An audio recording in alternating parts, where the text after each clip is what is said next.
Libro de los Hechos, capítulo número 2. Seguimos allí en el capítulo número 2. Cuando llegó el día de Pentecostés, estaban todos unánimes, juntos. Y de repente vino del cielo un estruendo como de un viento recio que soplaba, el cual llenó toda la casa donde estaban sentados, y se les aparecieron lenguas repartidas como de fuego, asentándose sobre cada uno de ellos. ¿Qué está sucediendo? Versículo 4. Fueron todos llenos del Espíritu Santo. Y como manifestación de esa llenura, ¿qué sucedió? Hubo señales. ¿Como cuáles? Hablar en otras lenguas, según el Espíritu daba que hablasen. Eso pasó en el día de Pentecostés. Y hay que volver a ese origen, hay que volver a la vida pentecostal. Hay que volver a la vida de los primeros cristianos, a la vida fervorosa del Pentecostés del libro de los Hechos. Hay que volver a la esencia de nuestra fe. Y eso también lo digo para los jóvenes que han crecido en hogares cristianos. Hay que volverse a Cristo, hay que tomar una decisión, hay que desarrollar convicciones en el corazón para poder experimentar las verdades de esta palabra. La pregunta es, ¿tú conoces al Espíritu Santo? ¿Sabe qué ha pasado? Que el Espíritu Santo quedó encarcelado en una doctrina, pero hay que liberarlo en una práctica. Aquí hay fe todavía, gloria a Dios.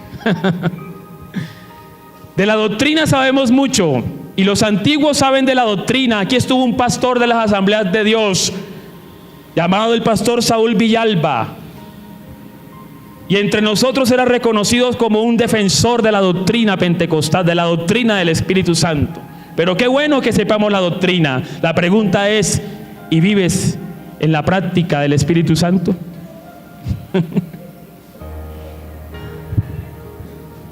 ¿Has tenido experiencias con el Espíritu Santo? Si no hay una iglesia impregnada del Espíritu Santo, no habrá avivamiento. Si no hay un cristiano impregnado del Espíritu Santo, no será un cristiano avivado. ¿Con qué? ¿Con qué se prende el fuego en el corazón del cristiano? Con la llenura del Espíritu Santo. El Espíritu manifestado como viento recio, como una ráfaga de viento que entra y penetra ese recinto e impregna la vida de los primeros cristianos. Tenía razón Jesús cuando les dijo: y recibiréis poder cuando venga sobre ustedes el Espíritu Santo, y con ese poder me serán testigos en todas partes y hasta lo último de la tierra. Y ciertamente se cumplió en la iglesia primitiva. Una cosa es tener el Espíritu Santo. ¿Cuántos lo tienen en su vida? Desde el momento en que aceptaste a Cristo, desde el momento en que te entregaste a Él, fuiste recepcionado, fuiste llenado, fuiste incorporado en el Espíritu Santo de Dios. Jesucristo con sus discípulos, dice la Escritura, que sopló y les dijo: recibid el Espíritu Santo. Jesucristo le dijo a aquel que le preguntó: ¿y cómo hago para nacer de nuevo? ¿Tendré que volver al vientre de mi madre? Y Jesucristo le dijo: el que no naciere del agua, bautismo, y del Espíritu. Pero otra cosa es el bautismo del Espíritu Santo. Eso es otra cosa. Lucas 3:16, solamente anota la cita, yo lo leo.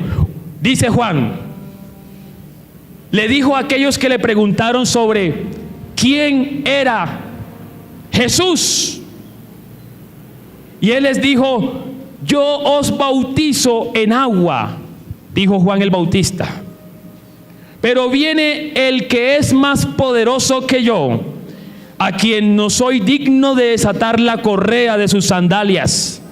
Él los bautizará con Espíritu Santo y fuego.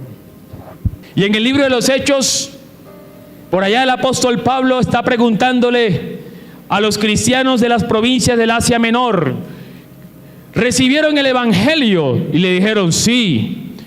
Y recibieron al Espíritu Santo, el don del Espíritu, y le dijeron, de eso no sabemos. No es suficiente con tener el Espíritu Santo, se requiere ser bautizado con el Espíritu Santo.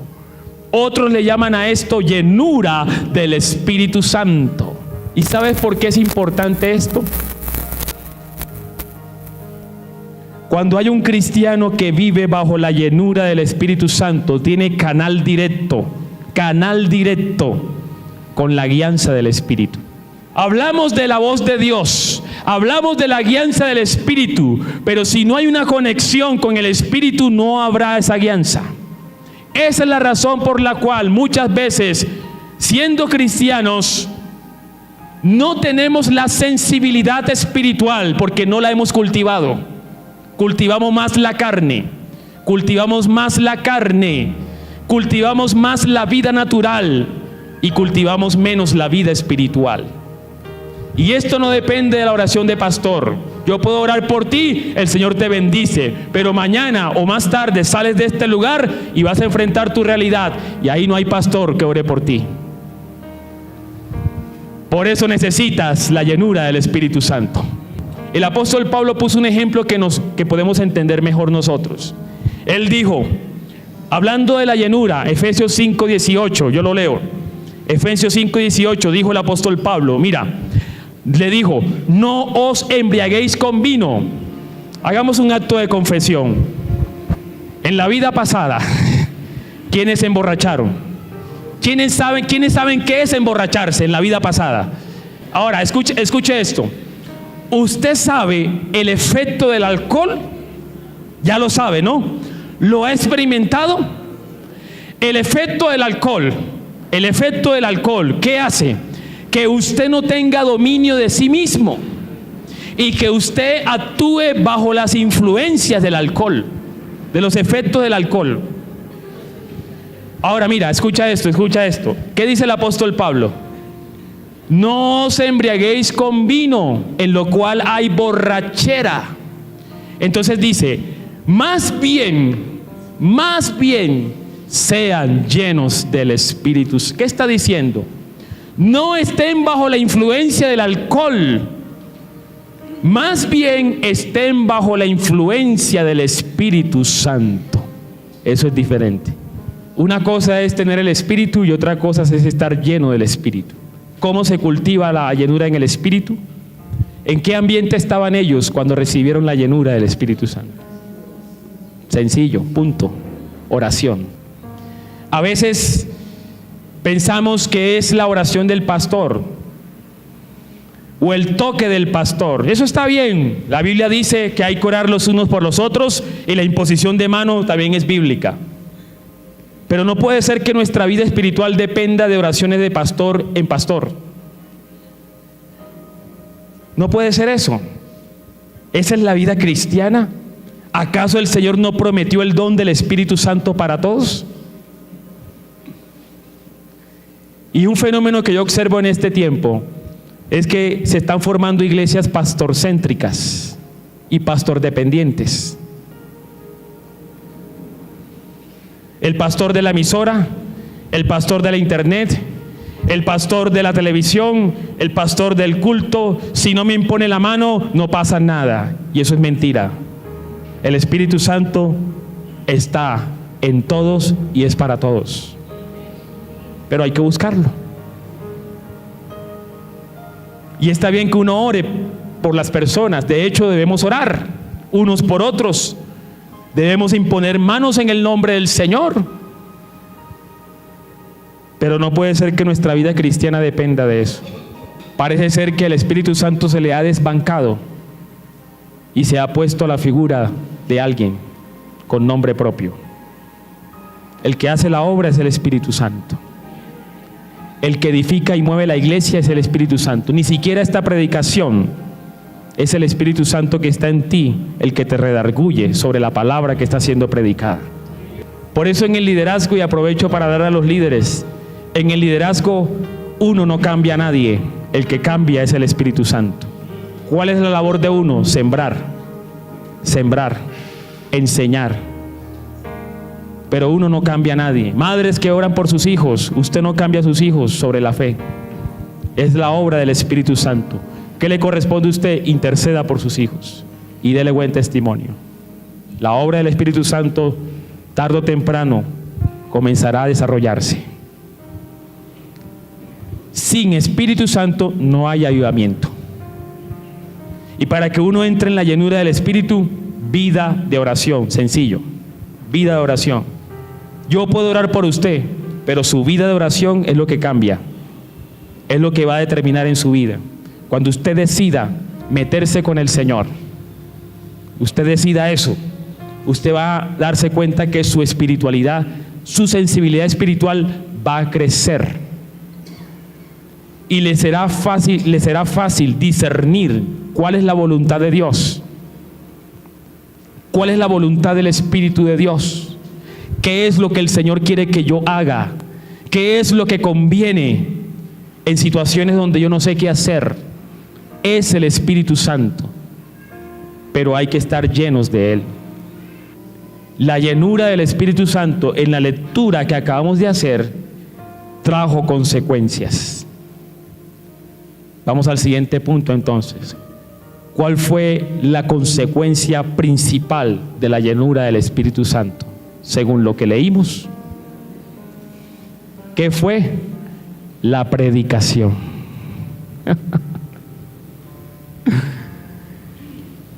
El domingo pasado explicaba por qué fue en la fiesta de Pentecostés que vino el Espíritu Santo y no vino en otro momento privado.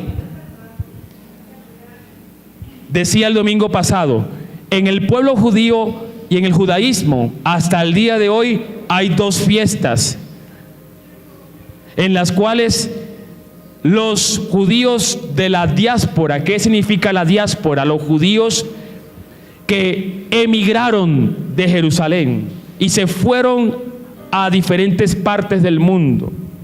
Solo habían dos fiestas en los tiempos de Jesús, en los cuales los judíos de todo el mundo peregrinaban a Jerusalén. La primera fiesta, ¿cuál era? Usted lo sabe. La Pascua, centro de entrenamiento bíblico. La Pascua. Y la segunda fiesta, Pentecostés. Esa era la razón por la cual la palabra dice que habían personas de todas partes del mundo, porque estaban peregrinando para celebrar el Pentecostés. ¿Y sabe qué celebraba el Pentecostés? Tiempo de la cosecha, 50 días después de la Pascua, Pente, 50. Es decir, esto es algo profundamente espiritual lo que está pasando aquí. Porque mientras los judíos y los prosélitos, ¿quiénes son los prosélitos? Los gentiles, es decir, los no judíos que se convierten al judaísmo. En aquel entonces se pensaba que la salvación venía de los judíos. Así que los gentiles no judíos que querían conocer al Dios gran yo soy, Yahweh, el que hace ser las cosas, tenían que volverse al judaísmo. Esos son los prosélitos. Entonces, explico el texto. Pentecostés es la segunda fiesta del judaísmo. Y esa fiesta celebra el tiempo de cosecha. Tiempo de cosecha significa tiempo de recibir la provisión de Dios. Tiempo de cosecha significa tiempo de recibir la bendición de Dios. Así que mientras iban judíos y prosélitos de todas partes del mundo, dice la Escritura, hasta de Arabia, hasta de África habían, de todo el Asia Menor y de todo el Imperio Romano de la época, de todas las provincias del Imperio Romano. Mientras todos ellos iban con la expectativa de celebrar la bendición, el regalo, el don de Dios en una fiesta de Pentecostés, el Espíritu Santo vino hacia ellos en su propia lengua y les reveló las maravillas del Evangelio del Señor Jesucristo. No sé si usted capta la idea de este pasaje. Explicaba el domingo pasado, en la Torre de Babel del Antiguo Testamento, los hombres que hablaban la misma lengua se confabularon, ¿para qué? Para construir una torre y tocar el cielo. Eso es lo que yo llamo la religión. ¿Qué es la religión? El conjunto de méritos que el ser humano hace para tocar el cielo. Esa es la religión. En el Nuevo Testamento, ¿qué tenemos? Con el Pentecostés, que mientras los hombres tenían diferentes lenguas, el Espíritu Santo cayó del cielo.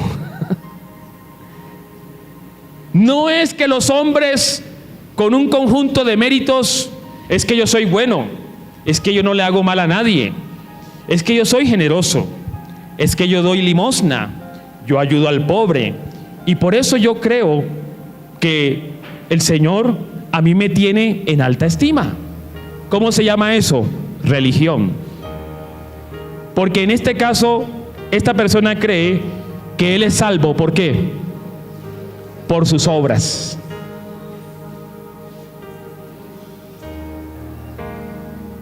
Y ese no es el Evangelio. Porque en este caso esta persona cree que él es justo por sí mismo. Ese no es el Evangelio.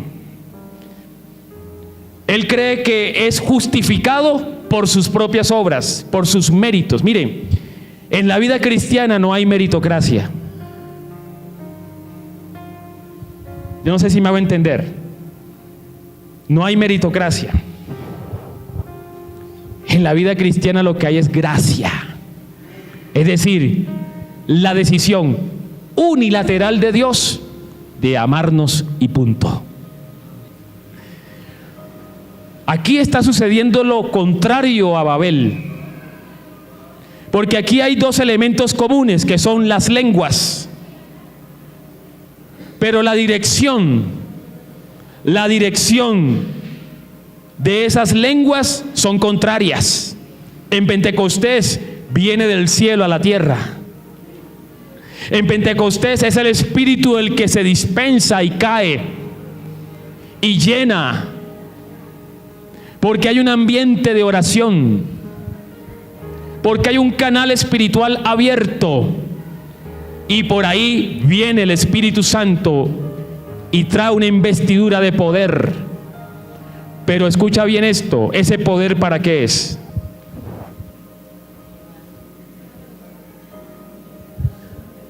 ¿Ese poder para qué es? Es para predicar.